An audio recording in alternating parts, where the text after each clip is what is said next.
सुप्रभातम विद्यार्थियों, online live class में आप सभी का स्वागत। आज 12 अक्टूबर 2020 कक्षा 10वीं विषय संस्कृतम अध्ययन बिंदु 9वां पाठ है भारत वैभवम।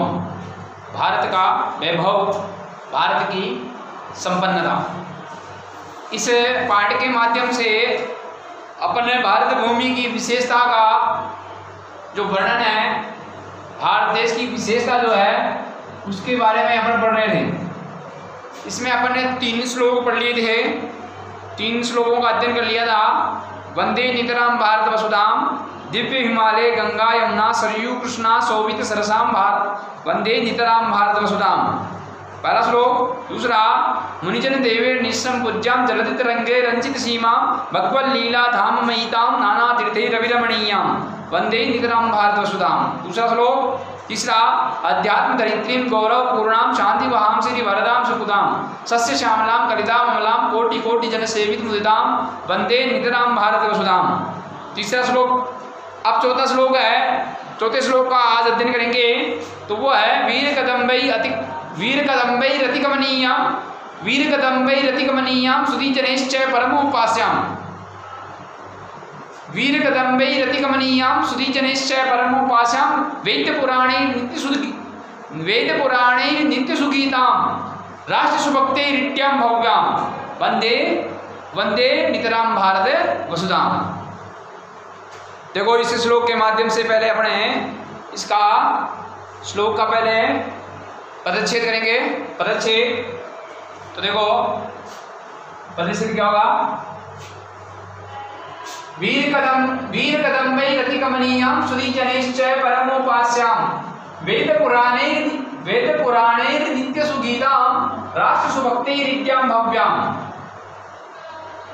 वंदे नितराम भारत वसुधाम। देखो संधि विच्छेद, पदच्छेद। वीर कदम्बै प्लस अतिकमनीयाम, वीर कदम्बै प्लस अतिकमनीयाम, वीर कदम्बै प्लस अतिकमनीयाम। संधि बताओ जल्दी से।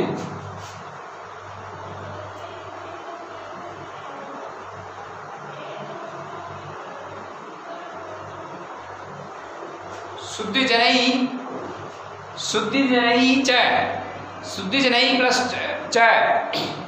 जनई प्लस च और परम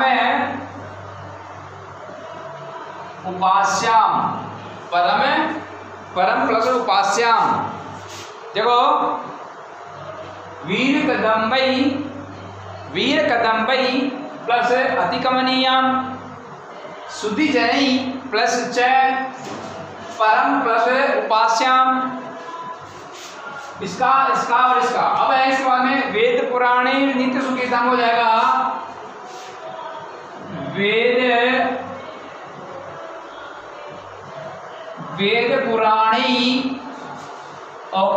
पुराणे प्लस नित्य, वेद पुराणे प्लस नित्य और राष्ट्र सुभक्ते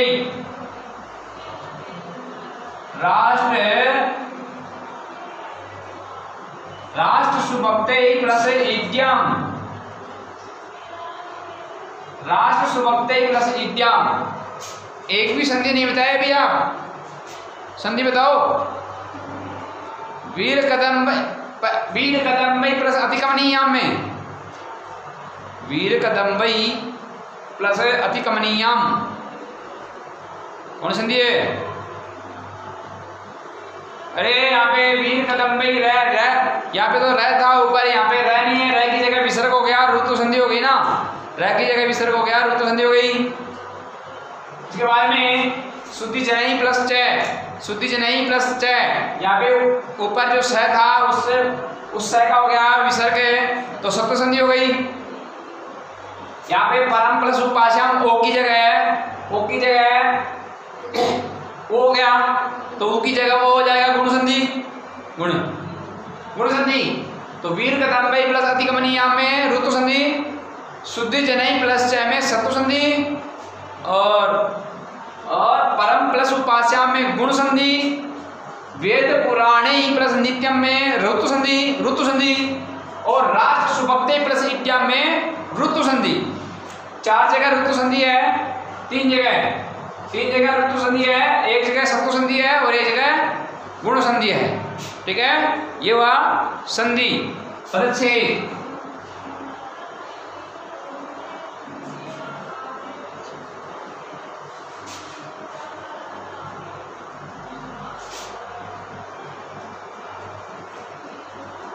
अब इसके बाद में देखो,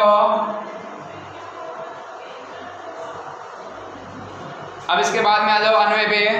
तो अन्वय देखो, अन्वय सीधा सही है, संधि विच्छेद के रूप में लिखेंगे अन्वय को।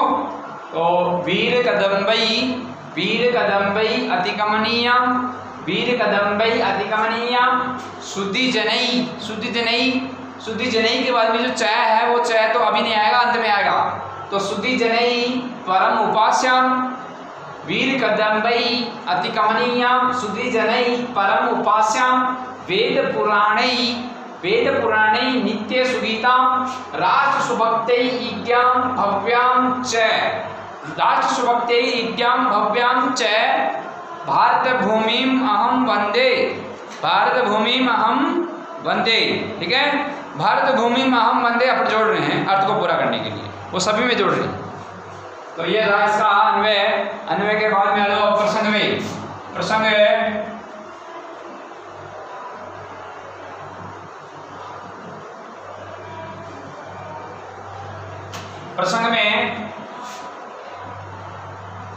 प्रसंग में देखो, प्रस्तुत पद्यांश हमारी संस्कृत की पाठ्य पुस्तक है। प्रस्तुत पद्यांश हमारी संस्कृत की पाठ्य पुस्तक स्पंदना के भारत वैभव नामक शीर्षक पाठ से लिया गया है। यह मूल रूप से यह पाठ भारत भारती वैभव नामक शीर्षक पाठ से लिया गया है, नामक ग्रंथ से संकलित है।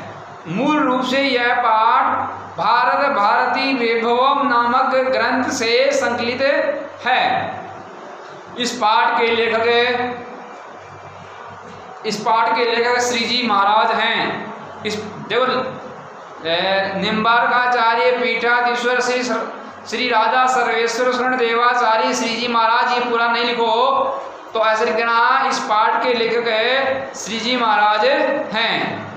श्री जी महाराज देना, इस पाठ के लेखक श्री जी महाराज हैं। इस पद्यांश में भारत भूमि की विशेषताओं का वर्णन करते हुए वंदना की गई है।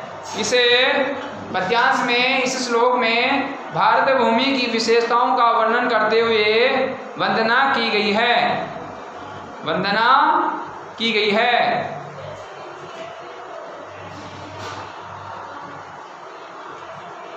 क्या की गई है, देखो अब इसमें देखेंगे कि वंदना की गई है। अब ये करके अब करेंगे हिंदी अनुवाद प्रसंग के बाद में। तो प्रसंग हिंदी अनुवाद देखो, वीर कदम्बई अतिकमनीयाम, वीर मतलब वीर पुरुषों के कदम्बई का अर्थ है समूह से, वीर पुरुषों के कदम्बे का अर्थ समूह से, वीर पुरुषों के समूह से अतिकमनीयाम का अर्थ होगा अति सुंदर है। अतिकमनीयाम का क्या अर्थ होगा, अति सुंदर है। वीर पुरुषों के समूहों से अति सुंदर है, वीर पुरुषों के समूह से अति सुंदर है, वीर पुरुषों के समूह से अति सुंदर है। शुद्धि जनई का होगा विद्वान लोगों द्वारा या विद्वानों द्वारा। शुद्धि जनई का अर्थ विद्वानों द्वारा। परम का अर्थ अत्यधिक, अत्यंत या अत्यंत।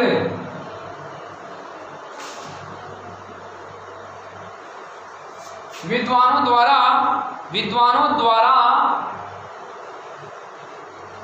परम मतलब अत्यंत, उपास्या मतलब उपासनीय, पूजा करने योग्य, तो विद्वानों द्वारा अत्यंत उपासनीय वेद पुराणे, वेद पुराणे, वेदों और पुराणों के द्वारा, वेद पुराणे मतलब वेदों और पुराणों के द्वारा नित्यम मतलब निरंतर है, नित्यम मतलब निरंतर है, वेदों और पुराणों के द्वारा निरंतर है। सुगीताम मतलब जिसका गान किया जाता है, वेदों और पुराणों के द्वारा निरंतर जिसका गान किया जाता है, और वेदों और पुराणों के द्वारा निरंतर जिसका गान किया जाता है, और वेदों और पुराणों के द्वारा निरंतर जिसका गान किया जाता है, और राष्ट्र सुभक्ते इत्याम भव्याम, राष्ट्रभक्तों के द्वारा जिसकी भव्य इत्याम मतलब स्तुति,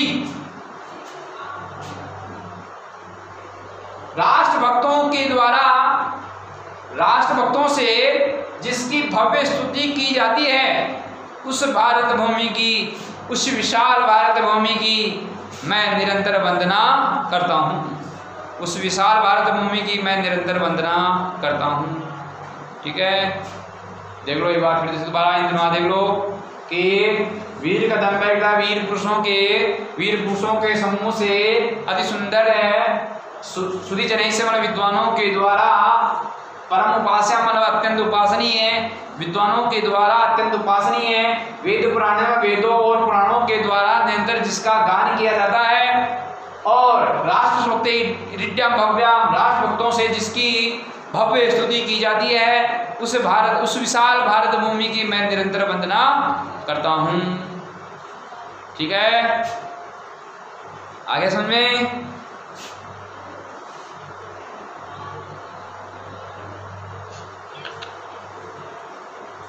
आगे समझे? अब देखो इसमें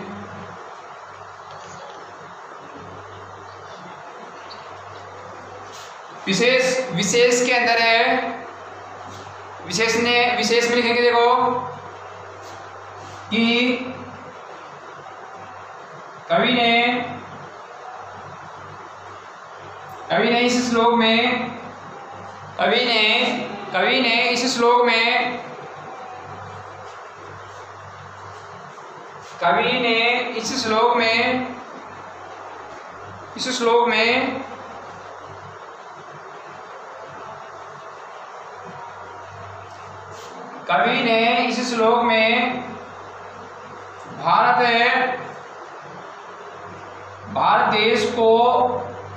भारत देश को वीरों, कवि ने इस श्लोक में भी करते, श्लोक में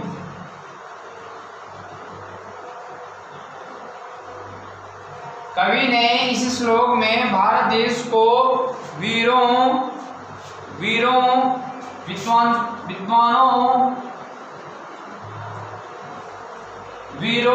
विद्वानों और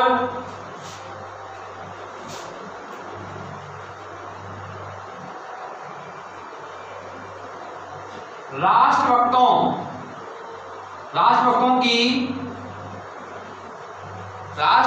की भूमि, राष्ट्रभक्तों की भूमि कहाँ है? कवि ने इस श्लोक में भारत देश को वीरों, विद्वानों और राष्ट्रभक्तों की भूमि बताया है, कहा है। ठीक है, विशेष में एक लाइन तो ये जाएगी, एक लाइन ये जाएगी, पद्य की भाषा, श्लोक की भाषा सरल सरस और मधुर है। ठीक है, आगे समझ में?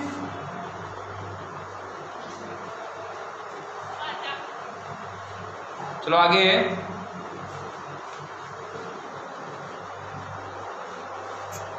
है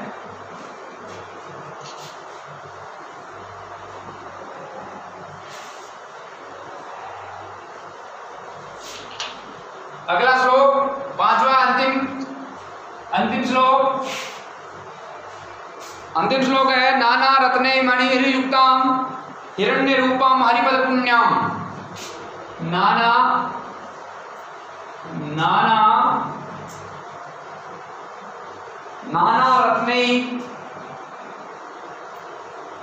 रत्ने मणिभीर युक्ताम। नाना रत्ने मणिभीर युक्ताम हिरण्य रूपाम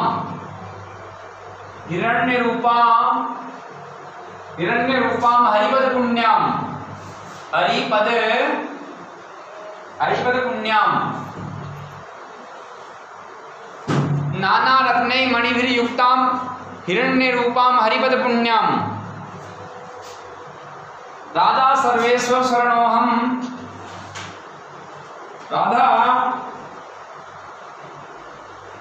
राधा सर्वेश्वर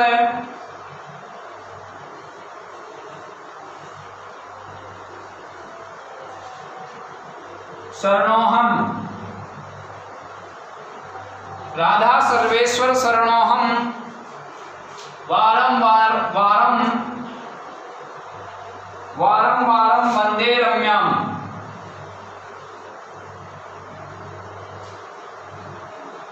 वंदे नितराम भारत वसुधाम। नाना रत्ने मणिभिर युक्ताम हिरण्य रूपाम हरिपद पुण्याम। राधा सर्वेश्वर शरणोहम वारं वारं वंदे रम्याम वंदे नितराम भारत वसुधाम। ठीक है, देखो इसमें अंतिम श्लोक में पहले देखेंगे इसका पदच्छेद। तो नाना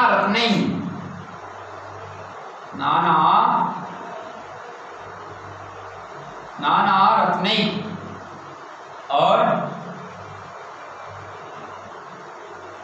मणिभी और युक्ताम हिरण्य रूपम हरिपद पुण्याम।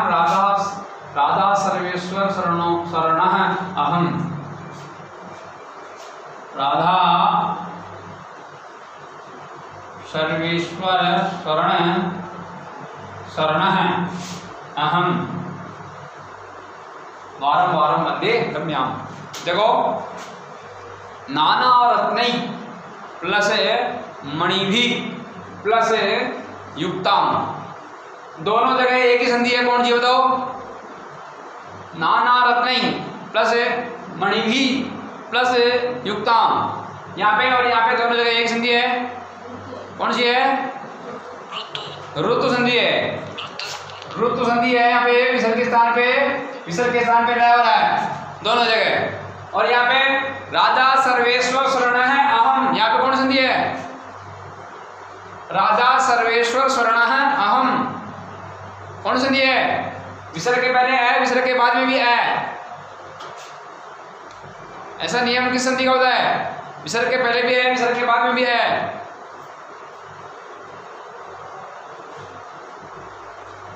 विसर्ग को हो जाएगा, ए को अवग्रह चिन्ह हो जाएगा उत्तु संधि में। उत्तु संधि में अतोरो सूत्र कहता है विसर्ग के पहले भी है, विसर्ग के बाद में भी है। तो विसर्ग हो जाएगा ओ और ए को हो जाएगा अवग्रह का चिन्ह। उत्तु संधि है यहाँ पे। ठीक है, तो ये हुआ पदच्छेद। पदच्छेद के बाद में अन्वय। पदच्छेद के बाद में अन्वय देखो कि नाना रत्नै मणिवी युक्ताम। नाना रत्नै मणिवी युक्ताम हिरण्य रूपाम हरिपद पुण्याम। हरिपद पुण्याम।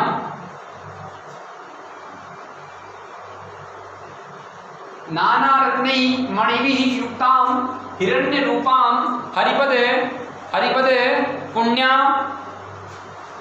हरिपद पुण्याम के बाद में जो दूसरी लाइन का अंतिम है रम्याम वो आएगा। नाना रत्नै मणिभिः युक्ताम हिरण्य रूपाम हरिपद पुण्याम रम्याम। रम्याम इसके बाद में, रम्याम के बाद में ताम भारत वसुधाम, तो अपन जोड़ेंगे इसको। तो रम्याम अहम, फिर आएगा अहम। रम्याम के बाद में अहम राधा सर्वेश्वर शरण है। अहम रम्याम अहम राधा सर्वेश्वर शरण है। और उसके बाद में आएगा वारम वारम वंदे, वारम वारम वंदे नाना रत्नै मणिभि युक्ताम हिरण्य रूपाम हरिपद पुण्याम रम्याम राधा सर्वेश्वर अहम रम्याम अहम राधा सर्वेश्वर शरण है वारम वारम वंदे। ठीक है, ये हो गया इसका अन्वय। अहम रम्याम अहम राधा सर्वेश्वर शरण है वारम वारम वंदे। अन्वय के बाद में देखो प्रसंग है, प्रस्तुत पद्यांश हमारी संस्कृत की पाठ्य पुस्तक स्पंदना के भारत वैभवम नामक शीर्षक पाठ से लिया गया है। यह पाठ मूल रूप से भारतीय वैभवम नामक ग्रंथ से संकलित है। इस पाठ के लेखक श्रीजी महाराज हैं। इस पाठ के लेखक श्रीजी महाराज हैं। इस पाठ के लेखक श्रीजी महाराज हैं। इस श्लोक में भारत देश की विभिन्न विशेषताओं का वर्णन करते हुए वंदना की गई है। इस श्लोक में भारत भूमि की विभिन्न विशेषताओं का वर्णन करते हुए वंदना की गई है। अब देखो क्या वंदना की गई है ये हिंदी अनुवाद में।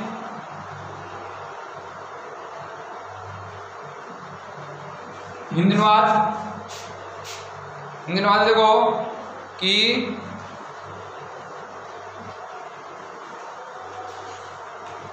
नाना का अर्थ है विभिन्न। नाना का अर्थ है विभिन्न विभिन्न रत्नों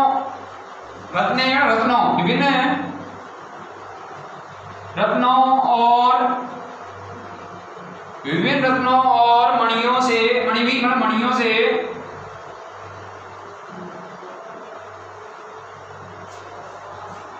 विभिन्न रत्नों और मणियों से युक्त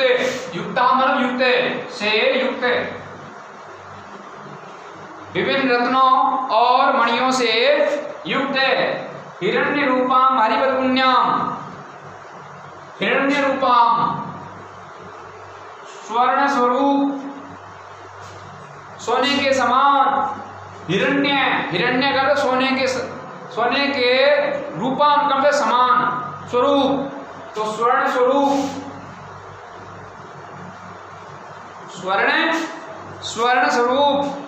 हिरण्य रूपाम का स्वर्ण स्वरूप और हरिपद पुण्याम हरिपद भगवान के चरणों से पवित्र। हरिपद पुण्याम का अर्थ है भगवान के चरणों से पवित्र स्वर्ण स्वरूप। और इसके बाद में आएगा भगवान के चरणों से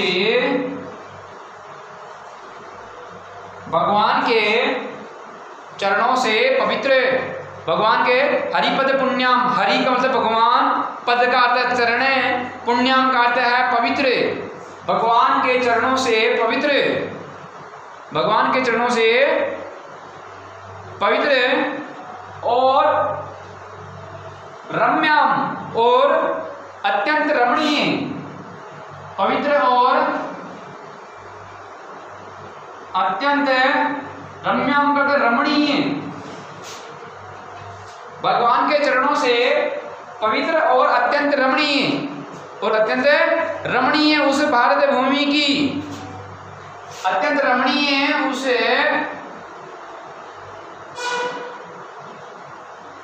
उस भारत भूमि की मैं राधा सर्वेश्वर शरण। उस भारत भूमि की या उस भारत भूमि को किया जाएगा। भारत भूमि की मैं कौन? राधा सर्वेश्वर शरण है। भारत भूमि की मैं राधा सर्वेश्वर है। मैं राधा सर्वेश्वर है। मैं राधा सर्वेश्वर शरण, कृष्ण की राधा सर्वेश्वर कृष्ण की शरण में, कृष्ण की शरण में रहता हुआ,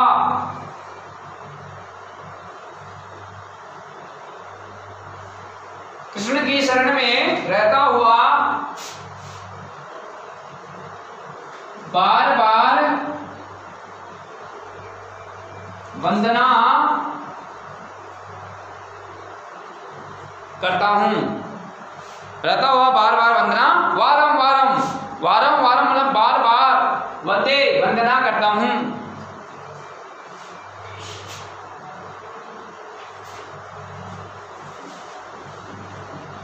कवि जो है, कवि ये कह रहा है कि मैं राधा सर्वेश्वर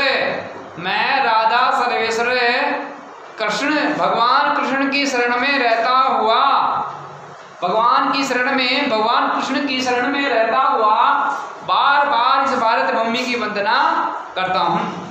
तो देखो एक बार अर्थ देखो दोबारा कि नाना रत्ने मतलब अनेक विभिन्न रत्नों और मणियों से युक्त, विभिन्न रत्नों और मणियों से युक्त हिरण्य रूपम का स्वर्ण स्वरूप सोने के समान हरिपद पुण्यामन भगवान के चरणों से पवित्र और अत्यंत रम्या मतलब रमणीय,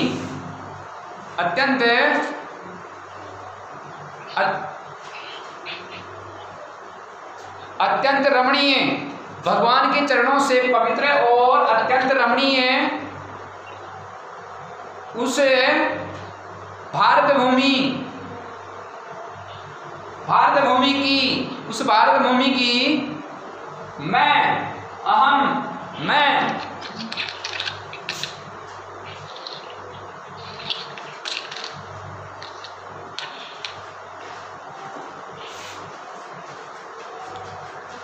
उस भारत भूमि की मैं राधा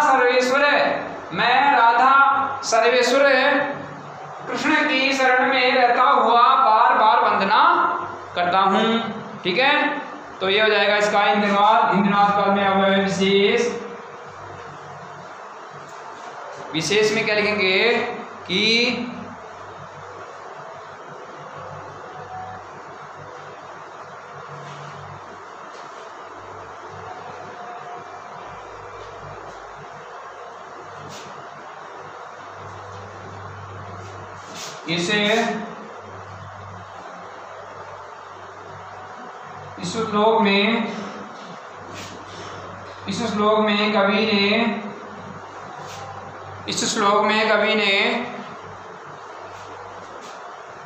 इस श्लोक में कवि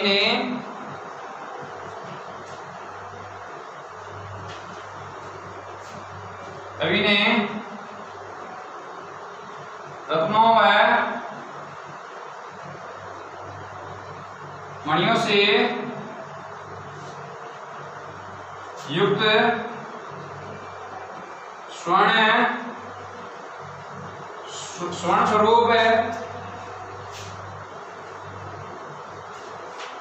भारत भूमि की वंदना की गई है,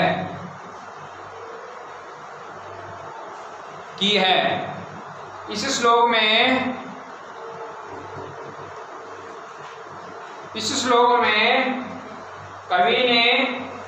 में कवि ने रत्नों व मणियों से युक्त स्वर्ण स्वरूप भारत भूमि की वंदना की है, ऐसे भी कर सकते हैं। आगे श्लोक का अर्थ समझ में आ गया क्या? आगे समझ में? तो इस प्रकार से इसने कवि ने जो है ये विभिन्न प्रकार से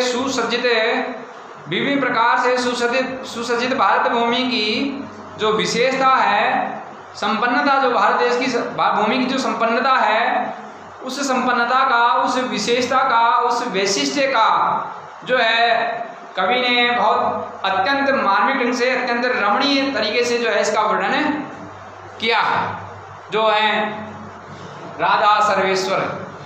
कवि का नाम है राधा सर्वेश्वर और उसको श्री जी महाराज के नाम से जाना जाता है।